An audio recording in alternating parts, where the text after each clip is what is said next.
everywhere in the gardens and woods, but found no sign of him. Kuntai shrieked in alarm, "Dear son, I haven't seen Bema.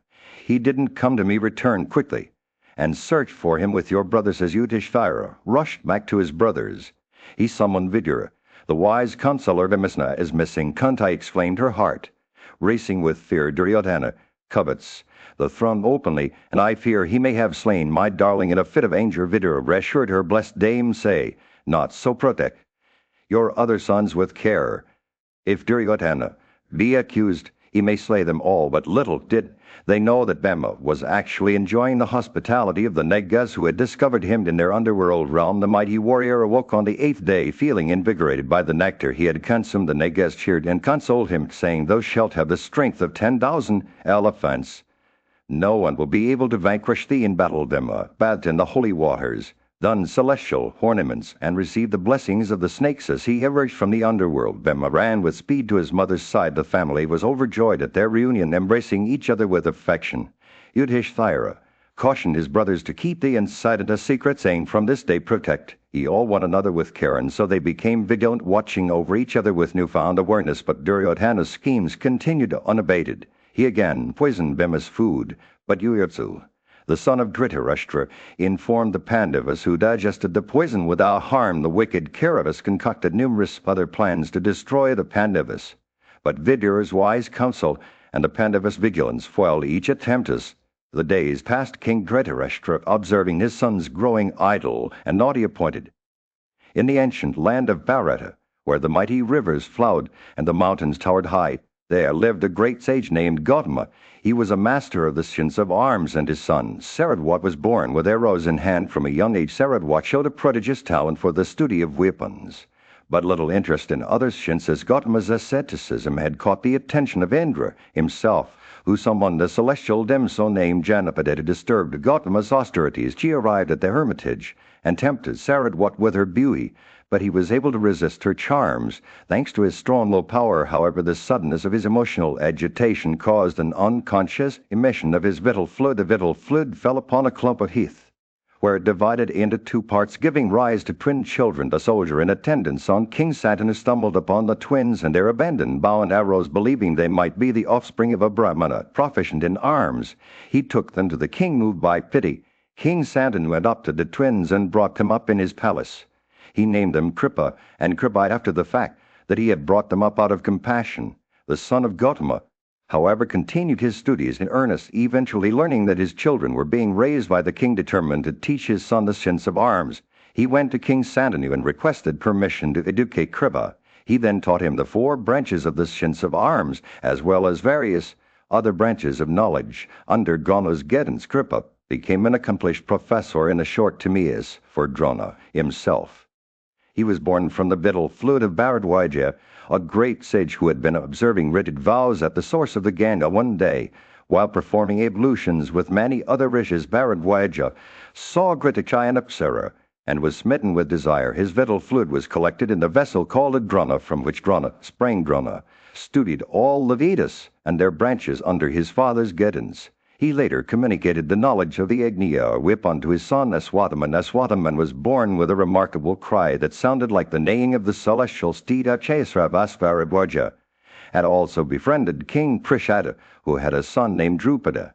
When Prishada died, Drupada became the king of the northern Panchalas and visited Drona regularly to play and study with him. After Bharadwaja's ascension to heaven, Drona continued his studies in the vibrant city of the Panchalas, a majestic kingdom nestled between the rolling hills and lush forests of ancient India. King Drupada sat upon his throne, radiating an air of grandeur. His courtiers and advisors surrounded him, their faces reflecting the king's mood, one of haughty pride, for in this era of great kingdoms, wealth and power were the ultimate measures of a ruler's worth. As the king pondered the intricacies of statecraft, the dignified figure emerged from the crowd. It was Drona, the son of Bharadwaja, a renowned sage and warrior priest. With each step, Drona exuded an air of calm authority, his eyes shining with a deep understanding of the world's workings. As he approached the throne, he bowed respectfully before King Drupada. "Greetings, your majesty." Drona said, his voice like the gentle rustling of leaves in autumn. I come to you as a friend. King Drupeda's face contorted in anger at these words, his eyes blazed with indignation, and his brow furrowed as he spoke. You call yourself my friend, O Drona? Your intelligence is limited indeed. You speak of friendship as if it were a trivial thing, something to be taken up or laid aside at whim. But I am the king of the Panchalas, and you are but a poor Brahmin. The king's words dripped with contempt, his pride wounded by Drona's audacity. In this world, Drupeda, continued friendship is a luxury reserved for those who share equal status and wealth. It cannot exist between the haves and have-nots, nor between those of noble birth and those of lower station. Brahma listened intently to the king's tirade, his expression unreadable. When Drupeda finally fell silent, Drona replied in a calm, measured tone, Your Majesty, I understand your words, but they are laced with bitterness and pride. Friendship is not something to be taken lightly or discarded like a worn-out cloak. It requires effort and dedication from both parties. The king's anger flared anew at these words, but Drona stood firm, his eyes never wavering from Drupeda's face. I know that our friendship was forged in the past, Drona said gently, but that does not mean it must wither away like a flower in autumn. I propose we revive and strengthen it. Your Majesty. Drupeda's response was immediate, a scathing rebuke that left Drona unmoved. The sage's eyes narrowed as he reflected on the king's words, weighing his options carefully. In that moment of introspection, a plan began to form in his mind as the sun dipped below the horizon, casting long shadows across the palace courtyard. Duran.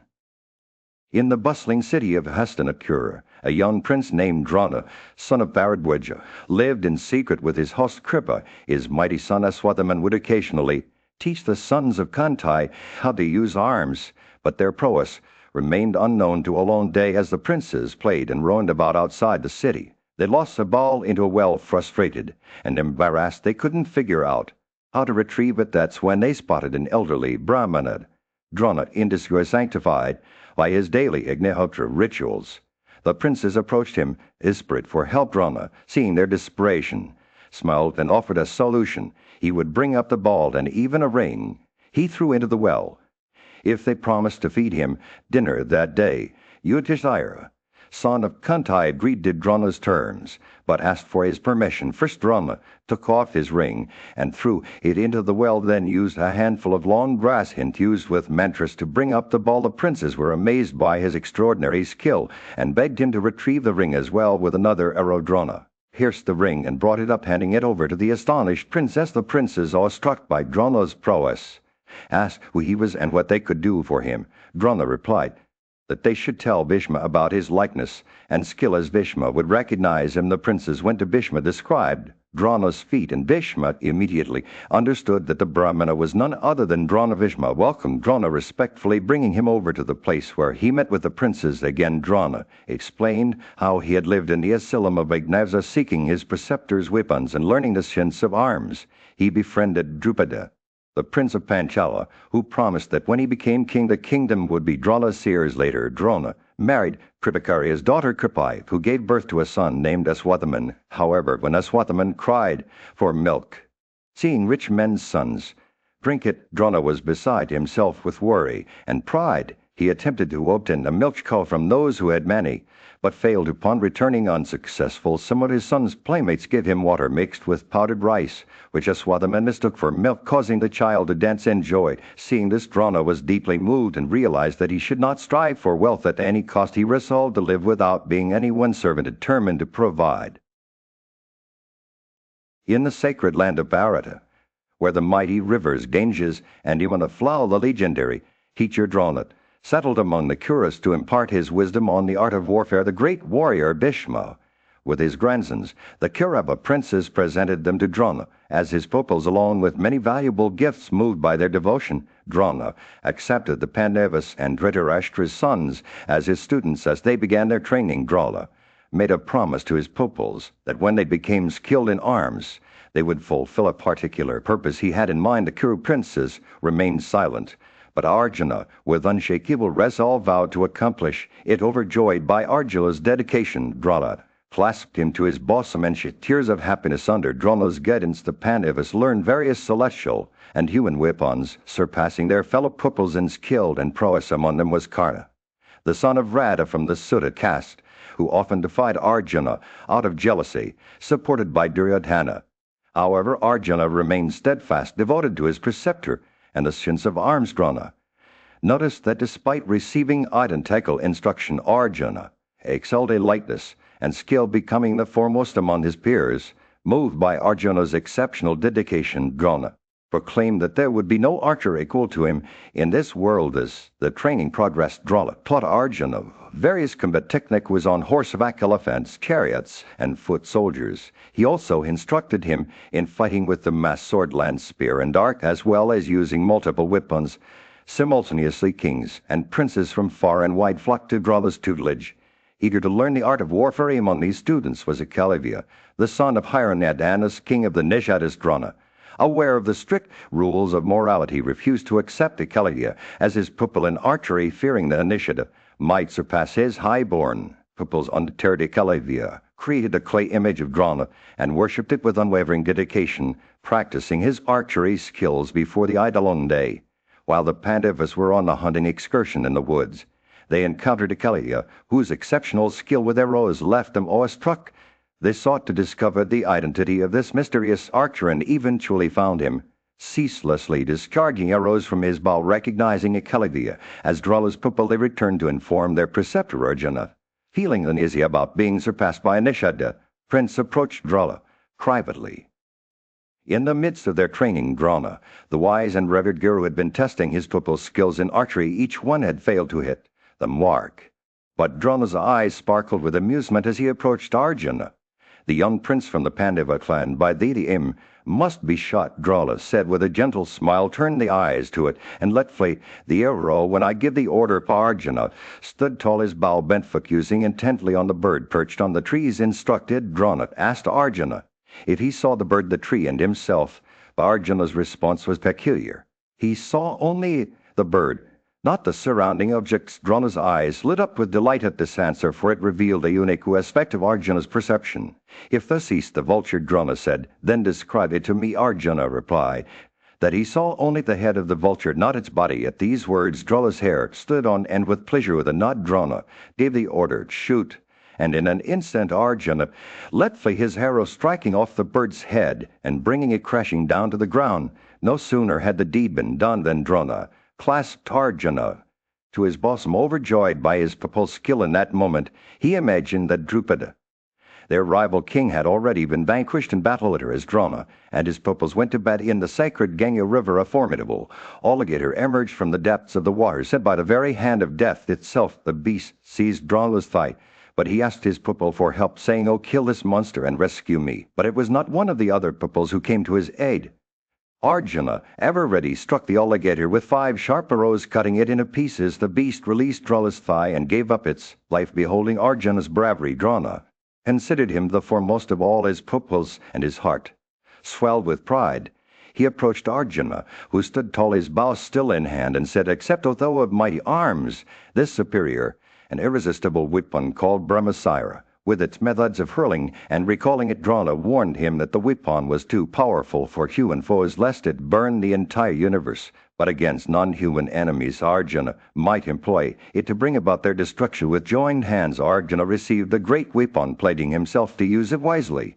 And as he did, in the kingdom of Hastinapur, a grand spectacle was about to unfold. The sons of King Dhritarashtra and Pandu, renowned for their martial prowess, were finally ready to showcase their skills in arms. Drona, their esteemed teacher, stood before the king, his eyes shining with pride and anticipation. "Your children have completed their education, Drona," declared. "With your permission, O king, let them now demonstrate their proficiency." The king's heart swelled with joy as he replied, "O best of Brahmanas, you have indeed accomplished a great deed. Command me yourself as to the place and time where this trial may be held." Vidura, the wise and devoted minister, was entrusted by the king to oversee the arrangements. He departed to ensure that every detail was in order. Drona, meanwhile, chose a spot free from trees and thickets, with wells and springs nearby.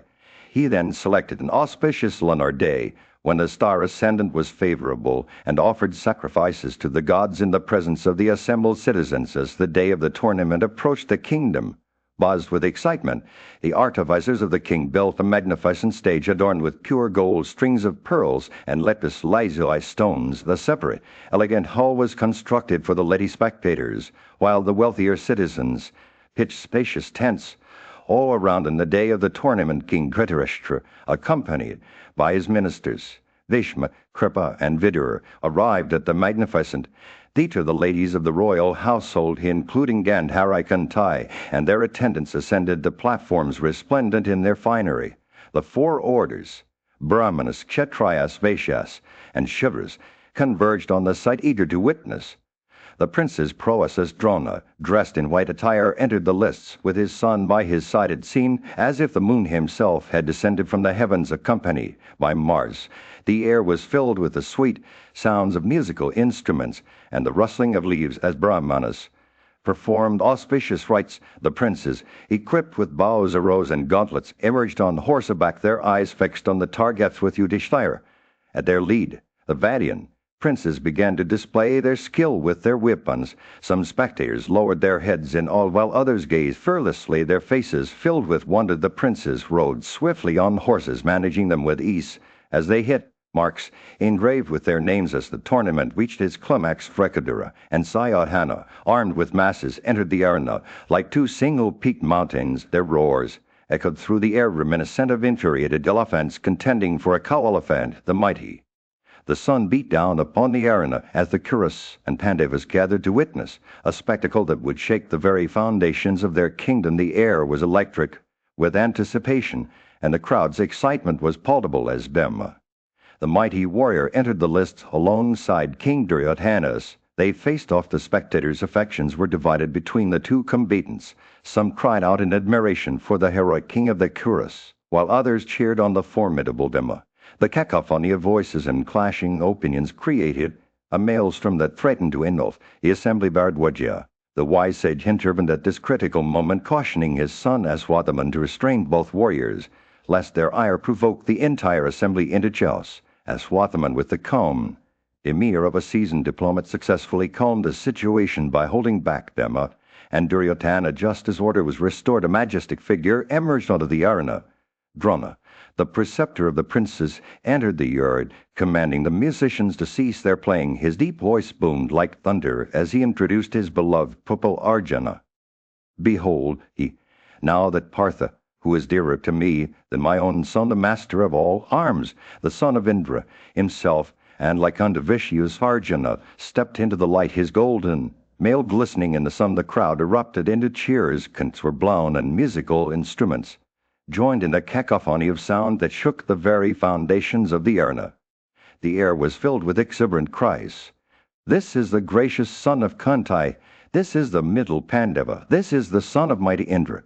This is the protector of the Kuras. Kantai, overcome with emotion, her tears mingling with the milk from her breast, watched in awe as her beloved son demonstrated his prowess. Dhritarashtra, the blind king, was filled with delight at the spectacle, and exclaimed, by the three fires sprung from Pritha, who is even like the sacred fuel, I have indeed been blessed, favored, and protected us. The excitement of the crowd began to subside. Arjuna took center stage with a display of skill that defied comprehension.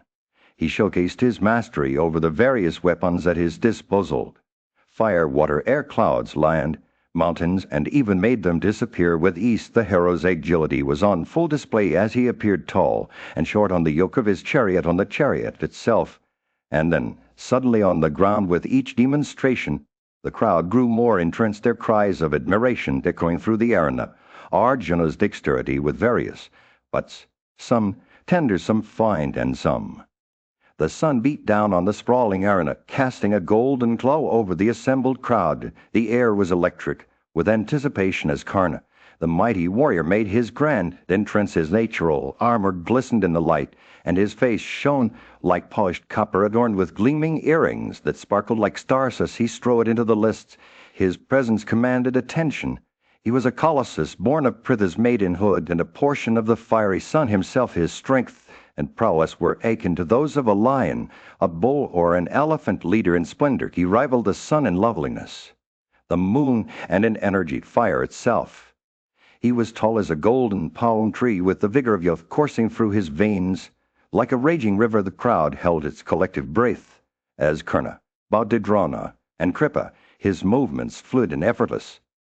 The entire assembly remained motionless, their gazes fixed on the enigmatic warrior. They whispered among themselves, wondering who this mysterious figure was, and then in a voice deep as thunder Karna addressed Arjuna, saying, "I shall perform feats before this gazing multitude, excelling all that you have done. Behold and be amazed." The spectators rose to their feet as one, their faces upturned in wonder. Duryodhana's eyes shone with delight, while Arjuna's face darkened with anger. Karna had already surpassed Partha's accomplishments, and the crowd sensed the rivalry brewing between these two mighty warriors. With Drona's permission, Karna continued to demonstrate his prowess, mirroring every feat that Arjuna had performed before him. The spectators watched in awe as Karna stood tall, his armor glinting like 1,000 stars.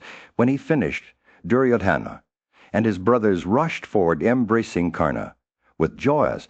They welcomed the mighty warrior into their midst. Duryodhana addressed him, saying, "Welcome, O mighty armed one. I have obtained thee by good fortune. Live as thou pleasest, command me, and enjoy the kingdom of the Kurus." Karna replied, his voice like music.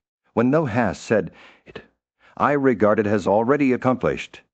I only long for thee friendship." But Arjuna's pride would not be swayed. He stepped forward, his eyes blazing with indignation, saying, "That path which the unwelcome intruder and the uninvited talker cometh to shall be thine, O Karna.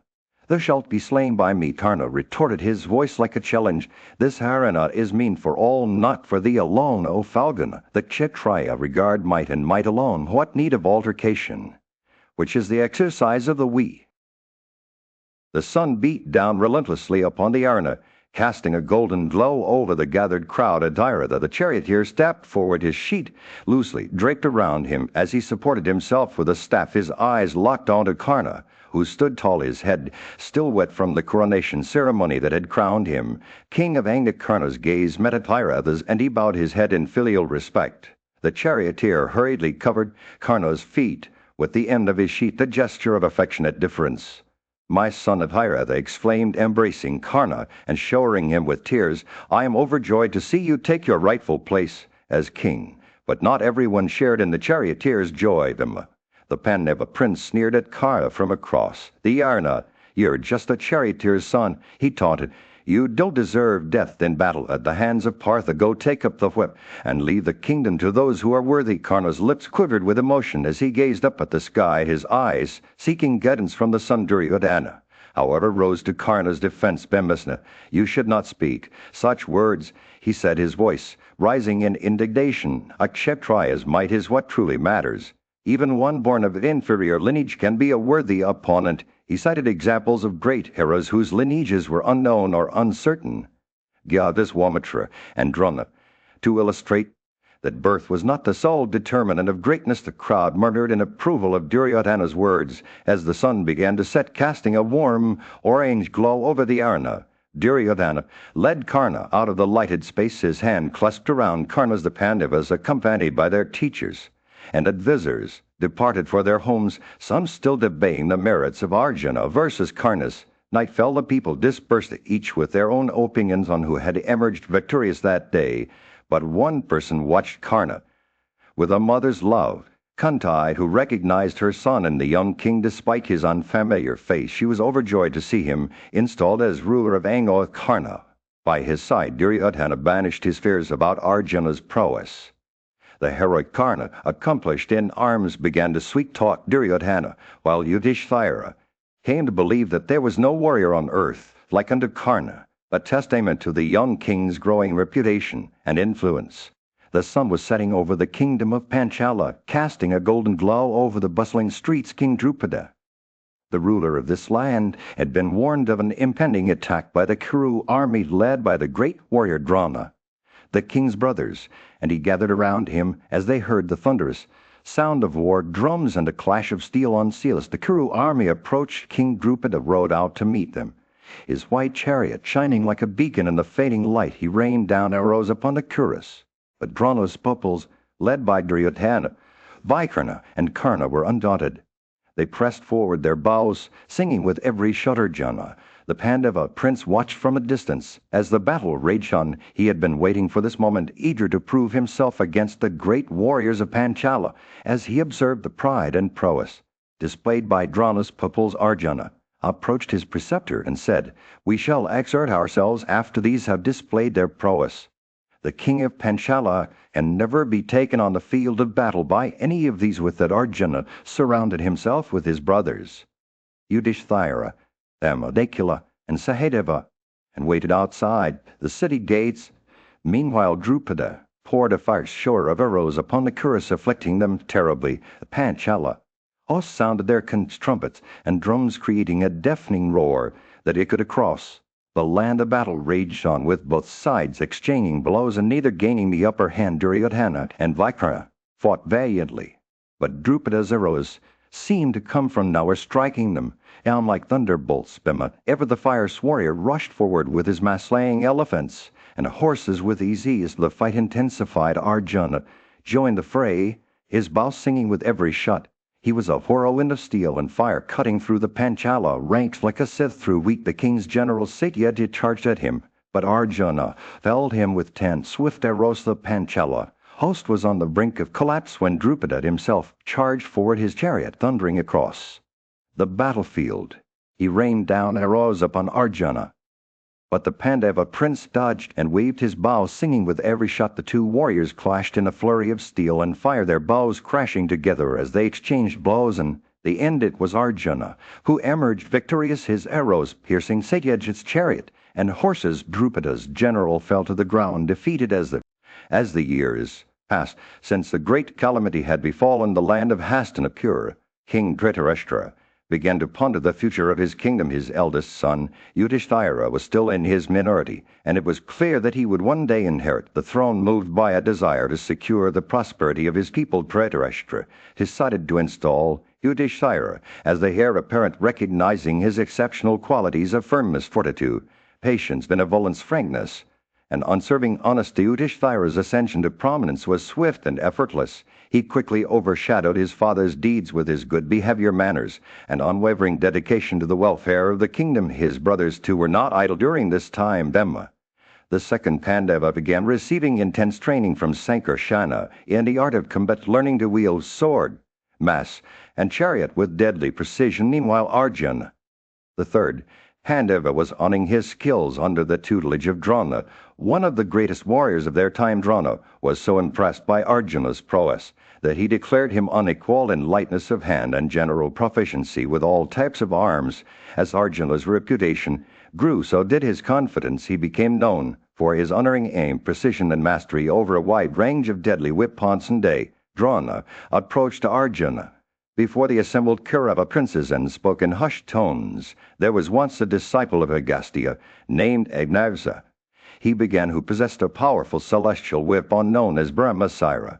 This mighty sword could consume entire cities with its sheer force. I myself was taught by Agnavsa, who entrusted me with this sacred gift. Now I pass it on to you, Arjuna.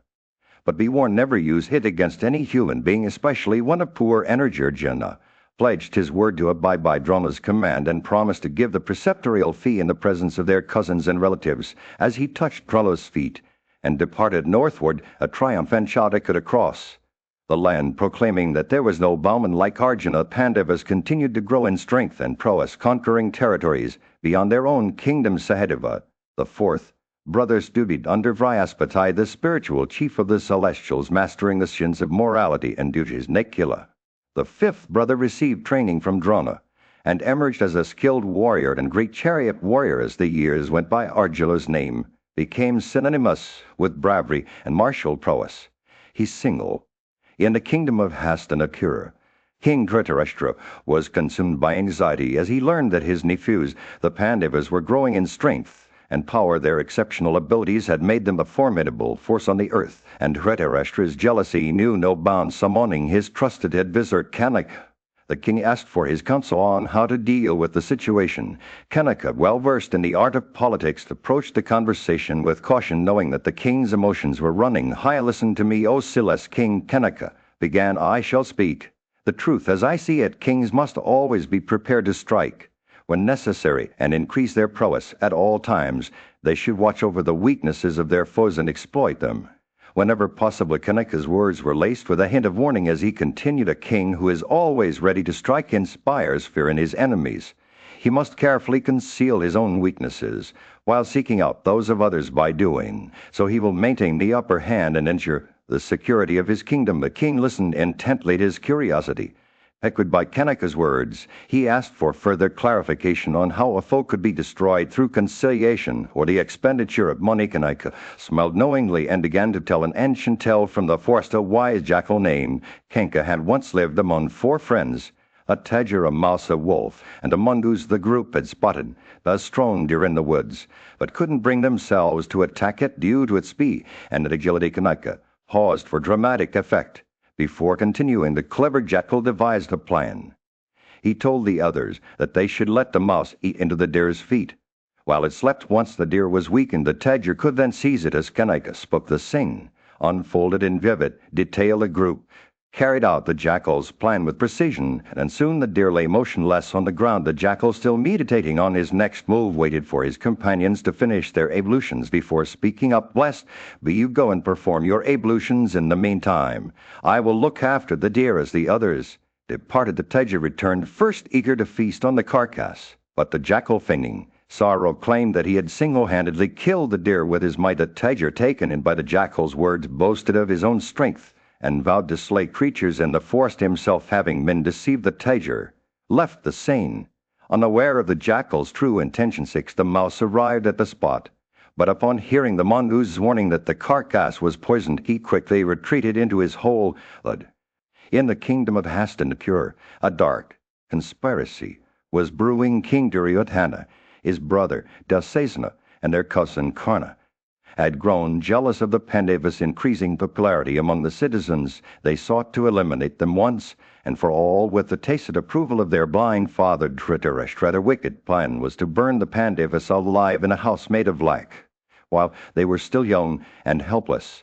But Vidura, the wise and just advisor to the king, had foreseen this treachery. He knew that Kunti, the mother of the Pandavas, would be devastated by such news. Vidura approached Kunti with a somber warning: "Dhritarashtra's intentions are far from pure. He seeks to destroy the reputation and lineage of our royal family.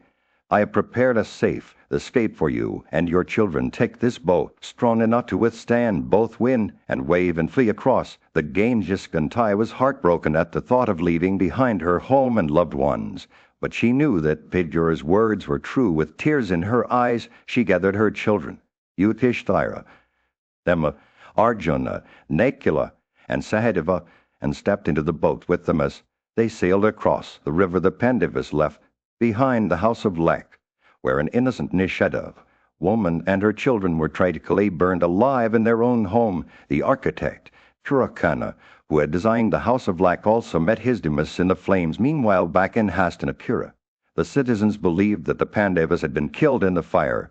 They sent messengers to King Dhritarashtra, congratulating him on achieving his goal and urging him to enjoy his kingdom with his children. Dhritarashtra, pretending to be grief-stricken, performed funeral rites for the Pandavas, accompanied by Bhishma and Vidura. But in reality, he was rejoicing at the thought of having eliminated his nephews and securing the throne. For himself, however, this conspiracy would ultimately prove to be a grave mistake. The people of Hastinapura began to speak out against Dhritarashtra's rule, praising Yudhishthira as the rightful king. Bhishma, the wise and noble son of Satanu, also refused to accept the throne for himself. Duryodhana, enraged by these developments, went to his father and urged him to take action against the Pandavas. He warned Dhritarashtra that if Yudhishthira were to become king, it would lead to a perpetual cycle of dependence on others for their survival. Thus, the stage was set for a great tragedy, one that would shake the very foundations of Hastin. In the great hall of Hastinapura, King Dhritarashtra sat upon his throne, his eyes clouded by the weight of his own thoughts. His son, Duryodhana, had just spoken to him of a plan to exile the Pandavas, those 5 brothers who were as dear to their uncle Pandu as they were to the king himself. The memory of Kanaka's words still lingered in Dhritarashtra's mind, and he was torn between his duty to his son and his love for the Pandavas. As Duryodhana spoke, his voice was like a gentle breeze that rustled the leaves of the king's doubts. He proposed sending the Pandavas to Varanaveta, a distant town, where they would be far from the kingdom's politics and power struggles. Dhritarashtra's mind wavered, caught between the competing demands of loyalty and compassion. The king's advisors, Duryodhana, Karna, Sekanai, and Dusasana, gathered around him, like birds of prey, their eyes fixed upon the prize. They whispered among themselves, their voices a susurration of intrigue and deceit. Duryodhana spoke again, his words dripping with persuasion, as he urged his father to banish the Pandavas. But Dhritarashtra's heart was heavy with sorrow and foreboding. He remembered the good deeds of Pandu, who had always put the needs of others before his own. He recalled how Pandu had given up the kingdom to him, his brother, and how he had cherished and protected their relatives and soldiers. How could he now turn against those same men? The king's mind was a maelstrom of conflicting emotions, torn between his love for Duryodhana and his duty towards the Pandavas. Duryodhana pressed on his words like a relentless, drawn meat that wore down the king's resistance. He promised to conciliate the people with wealth and honors to win them over to their side. The treasury and ministers were already under their control. He boasted, and with the Pandavas out of the way, they would be masters of the kingdom. But Dhritarashtra's doubts remained like a dark cloud that refused to lift. He knew that Bhishma, Drona, Kshatriya, and Gautama Kripa would never approve of such treachery. They saw the Pandavas as equals, not enemies to be vanquished. If he went against them, would he not invite death at their hands? The king's heart was heavy with the weight of his own conscience. Duryodhana's face twisted in a mixture of anger and desperation. He knew that his father wavered, and he pressed on, trying to wear him down. Bhishma, he said, would remain neutral. Drona, son of Swathaman, was loyal only to. In the city of Hastinapura, Prince Duryodhana, along with his brothers, began to win over the people's hearts by shoring them with wealth and honors. It was a clever move, one that would ultimately serve their interests. Meanwhile, in the court of King Dhritarashtra, some wise counselors were busy weaving a web of deceit. They spoke of Varanaveta, a charming town where the festival of Pashupati Lord Shiva had commenced. The descriptions they painted were so vivid that it seemed as though one could almost smell the incense and hear the sweet melodies of the musicians. They spoke of the great concourse of people, the dazzling procession, and the sheer delight that filled every spectator's heart. The counselors' words dripped with honey, and their intentions were clear, to lure the Pandavas into a trap. But before they could even think of such a thing, the Pandavas themselves had already been stirred by curiosity. They felt an insatiable desire to witness this wondrous festival for themselves. When King Dhritarashtra discovered that the Pandavas' interest in Varanaveta had been piqued, he sought an opportunity too good to pass up. He called upon them, his voice dripping with false benevolence. "My children," he said, "these men of mine often speak of Varanaveta as the most delightful town in the world. If you desire to witness that festival, go to Varanaveta with your followers and friends and enjoy yourselves. They're like the celestials. Yudhishthira, the eldest of the Pandavas, understood the king's motives all too well. He knew that his family was weak and friendless in this city, surrounded by enemies who sought to do them harm, but he also saw an opportunity to gain the blessings of their elders and to acquire some measure of prosperity. So with a humble heart, Yudhishthira addressed the Kaurava chiefs, including Bhishmavedra, Drona, Valika, Samadatta, Kripa, Aswathaman, Yurasravas, and many others.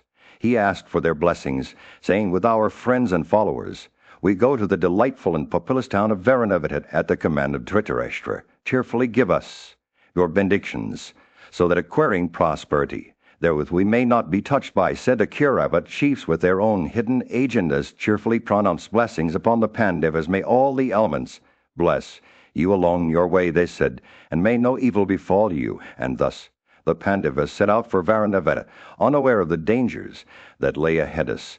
They prepared to leave Yudhishthira, perform propitiatory rites, seeking there, in the kingdom of Hastinapura, a wicked plan was brewing in the mind of Duryodhana. The cunning prince had just received news from his father Dhritarashtra that the Pandavas would be sent to Varanaveta for a festive celebration. Duryodhana's eyes gleamed with malice as he summoned his trusted counselor Purokana, grasped Purokana's right hand, and said, You are my most trusted advisor, Purokena. The world is full of wealth, and it belongs to us both. I need your help to protect our kingdom from the Pandavas who have been a thorn in our side for too long. Duryodhana's words dripped with deceit as he instructed Purokena to create a clever plan to eliminate his enemies. Purokena listened intently, his mind racing with the prince's demands. He was tasked with building a quadrangular palace near the arsenal in Varanavati using materials that would catch fire easily. Duryodhana wanted Purokena to mix earth with clarified butter and oil to create a plaster for lining the walls, making it impossible for anyone to suspect the true intentions of the Mansionus. Purokena set out on his mission. He was filled with a sense of treachery. He knew that what he was about to do would bring harm to innocent people, but he was bound by duty and loyalty to Duryodhana. The counselor hastened to Varanavati in a chariot drawn by swift mules, obeying the prince's instructions without hesitation. Upon arriving at the city, Purokena began constructing the palace with all due haste. He worked tirelessly, using amperesin and other flammable materials to create a trap that would ultimately lead to the downfall of the Pandavas. As he labored, he made sure to conceal his true intentions from the people of Varanavati, heaping their suspicions at bay. Meanwhile, the Pandavas, Yudhishthira, Arjuna, Nakula, and Sahadeva, were enjoying themselves in Varanavati, unaware of the danger lurking nearby. They had been sent to participate in the festivities by Dhritarashtra himself, but Duryodhana's plan was already in motion. As Purokena finished building the palace, he made sure that it looked like a luxurious abode complete with fine furniture and amenities. He even placed seats, conveyances, and beds of the finest craftsmanship within its walls, making it seem as though the Pandavas were being treated to a life of luxury. But beneath the surface, Purokena's true intentions remained hidden. As night began to fall, he made his move, setting fire to the palace from the outer door. The flames spread quickly, engulfing the mansion and its. As the sun began to rise over Hastinapura, the Pandavas prepared to depart for their new exile in Varanavati. They stood before Bhisma, Dhritarashtra, Drona, Kripa, Vidura, and other elderly members of the Kuras. Their faces etched with sorrow. With reverence, they touched the feet of these revered elders, seeking their blessings on their uncertain journey. As they bid farewell to the wise man, the Pandavas also embraced their equals and took leave of the children and women who had been like mothers to them. The citizens, moved by compassion, followed the brothers. For a short distance, their voices rising in lamentation as they beheld the sons of Pandu in such distress. Why does King Dhritarashtra not see with the same eye? One of the citizens cried out. He has cast aside virtue and justice. How can Yudhishthira, Arjuna, and Nakula remain quiet when their father's kingdom is being torn from them? Have we become strangers to our own kind of virtues? Yudhishthira, his heart heavy with sorrow, listened to the citizens' words for a moment before responding. Our king is our father and our spiritual guide, he said gently. We must carry out his will without question or suspicion. Please return to your homes, dear friends, and may your blessings be upon us, the citizens. Their faces calm once more walked around the Pandavas, bestowing their blessings upon them before returning to their own abodes. They continued on their journey. Vidura, wise counselor of the Kuras, approached Yudhishthira and spoke to him in a language known only to the Pandava brothers. He who knows his enemy's schemes must act with caution. He said, a man who understands the dangers of sharp words and a means to defend himself will never be harmed by force. Vidura's words were like a gentle breeze on a summer day, soothing and reassuring. Yudhishthira listened intently, his eyes locked upon the wise counselor. When Vidura had finished speaking, he bid farewell to the Pandavas and returned to his own home. Kunti, mother of the Pandavas, then approached her son and asked him about the conversation between Vidura and Yudhishthira. Yudhishthira explained that Vidura had warned them about the inflammable materials used in their new dwelling at Varanavati, and that he had also spoken about the importance of controlling one's senses to achieve true sovereignty. As the 8th day of Falguna dawned, the Pandavas set out for their new home. As they arrived at Varanavati, they gazed upon the town and its people, their hearts filled with a mix of emotions, sorrow, hope, and uncertainty. As the sun rose over the bustling city of Varanaveta, the people rejoiced at the news of the Pandavas' arrival. Thousands of vehicles of all kinds poured out onto the streets, carrying with them every auspicious article as directed by the sacred scriptures. The citizens of Varanaveta, eager to welcome their guests, approached the sons of Kunti and blessed them with joyful shouts of Jaya, victory. Yudhishthira, the eldest of the Pandavas, stood resplendent in the midst of his adoring fans. Like Indra himself, lord of the gods, as the people welcomed their guests.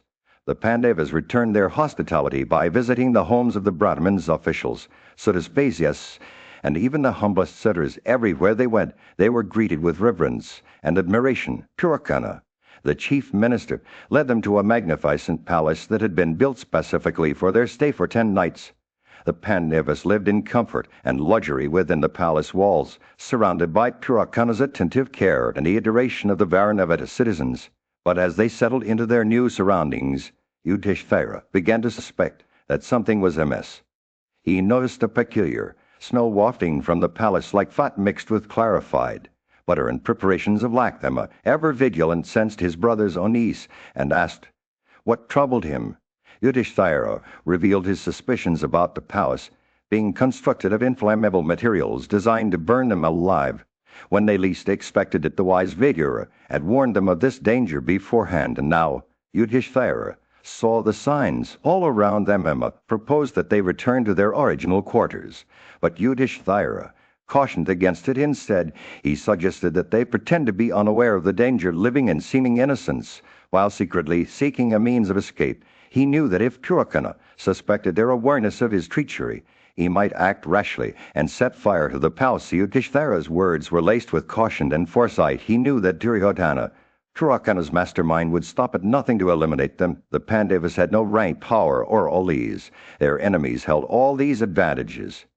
But Yudhishthira was determined not to fall prey to their schemes. With a plan forming in his mind, he instructed Bhima and the others to dig a secret passage beneath their chamber that night under cover of darkness. They would lead a double life, pretending to be carefree while secretly working towards their safety. And so, with a mixture of caution and cunning, the Pandavas embarked on a perilous game of survival within the walls of. In the bustling city of Varanaveta, a trusted messenger arrived at the humble abode of the Pandavas.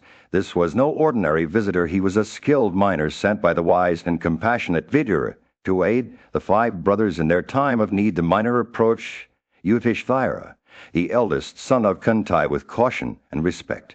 "I come bearing tidings from Vidura," he said, his voice slow and deliberate. "He has entrusted me with a sacred duty to protect you and your family from harm." The miner revealed that Purakana, a cunning servant of Duryodhana, had been secretly plotting to set fire to the house on the 14th night of the dark fortnight, trapping the Pandavas and their mother within its walls. Yudhishthira's eyes narrowed as he listened intently. He knew that Vidura was always watchful over them, guiding them with wisdom and foresight. "You are a dear friend of Vidura," Yudhishthira said, his voice filled with gratitude. "We consider you one of our own family. We need your help to escape this danger." The miner nodded in understanding, and together they hatched a plan to save the Pandavas from certain doom. With the miner's expert hands, a hidden passage was excavated beneath their mansion, its entrance cleverly concealed with planks blended seamlessly into the floorboards. By night, while Purakana kept watch at the door, the Pandavas would slip into their subterranean refuge armed and ready to face whatever dangers lay ahead us. The days passed. The brothers lived a life of quiet vigilance within their mansion. They went about their daily routine with apparent contentment, deceiving Purakana's suspicious gaze while secretly preparing for the worst. The citizens of Varanavata remained oblivious to the Pandavas' secret plans, but Vidura's trusted friend knew the truth and was working tirelessly behind the scenes to safeguard his new family. In this era of intrigue and deception, the miner stood as a beacon of hope, his loyalty unwavering in the face of danger. As he labored in secret, his heart beat with purpose, knowing that he was not only saving the Pandavas, but also upholding the trust placed in him by Vidura. The fate of the 5 brothers hung precariously in the balance, but with the miner's help, they might yet escape the clutches of their enemies and emerge stronger than ever before. In the city of Varanavata, a place of joy and festivities, The Pandavas had been living incognito for a full year. Their presence was unknown to the citizens, who were oblivious to their true identities, as Princess Purakana, the wicked servant of Duryodhana, had built a house of lac for them, thinking it would be an ideal trap to catch the unsuspecting Pandavas off guard. Purakana's joy knew no bounds when he saw the Pandavas living in harmony with each other, and their mother Kunti. Little did he know that Yudhishthira, the virtuous son of Kunti, had been planning their escape for a long time. One day, while Purakana was busy enjoying himself, Yudhishthira called upon his brothers, Bhima and Arjuna, as well as the twins, Nakula and Sahadeva. "The cruel-hearted wretch has been well deceived," he said with a smile. "I think the time is come for our escape. Let us set fire to the arsenal, burn Purakana to death, and then flee unobserved by all that night under the guise of an alms-giving ceremony." Kunti, a large number of Brahmanas, as they ate and drank, a Nishada woman accompanied by her 5 children stumbled upon the feast while searching for food. Unbeknownst to them, their arrival would play a crucial role in the Pandavas' escape. The family's intoxication with wine led to them falling asleep exhausted. The night wore on. A fierce wind began to blow, and Bhima took advantage of the chance. He set fire to the house where Purakana was sleeping, followed by setting ablaze the door and various parts of the mansion. The heat and flames awakened the townspeople, who were shocked to see their master's house engulfed in flames. The citizens of Varanavada rushed to the scene, lamenting the fate that had befallen Purakana. "He has been burned to death by his own wickedness," they cried. "How could Dhritarashtra's heart be so partial and blind?" The townspeople surrounded the burning house, waiting for the night to pass. Meanwhile, the Pandavas, accompanied by their mother, made their way through a subterranean passage beneath the mansion. They moved swiftly, trying not to draw attention to themselves. However, due to sleepiness and fear, they couldn't proceed with haste. The mighty Demisna took charge of leading his family out of the burning house. He carefully picked up his mother on his shoulder, placed Yudhishthira and Arjuna on both his arms, and had the twins, Nakula and Sahadeva, sit on either side of him. In the midst of their forced exile, the Pandavas, along with their devoted mother Kunti, were engaged in a humble task. They had gathered at the banks of the sacred river Ganga, where they were measuring its depth. Unbeknownst to them, their trusted uncle Vidura had been aware of Duryodhana's sinister plans to harm them, and had taken steps to ensure their safety. A trusted messenger sent by Vidura made his way through the dense woods until he reached the Pandavas' secluded spot. He was a man of great character and intelligence, tasked with guiding them towards their destiny. As he approached the Ganga's banks, he spotted the Pandavas, their faces etched with concern and sorrow. The messenger's eyes widened as he took in the scene before him. The Pandavas were huddled together, measuring the river's depth with a sense of purpose. He knew that Vidura entrusted him with a crucial mission to ensure the Pandavas' safety and guide them towards their rightful place on the battlefield. With a deep breath, the messenger approached Yudhishthira, the eldest of the Pandavas, and began to speak in hushed tones. "O Yudhishthira," he said, "I bring words from Vidura himself as proof of my identity. I recite these verses: Either the consumer of straw nor the drear of dew ever burns the inmates of a hole in the forest. He escapeth from death who protecteth himself." Knowing this, these words were spoken by Vidura to you directly, and it is through him that I come bearing tidings. As he spoke, the messenger's eyes locked onto Yudhishthira's, conveying the gravity of his message. "Vidura has foreseen your triumph over Karna, Duryodhana, and their cohorts.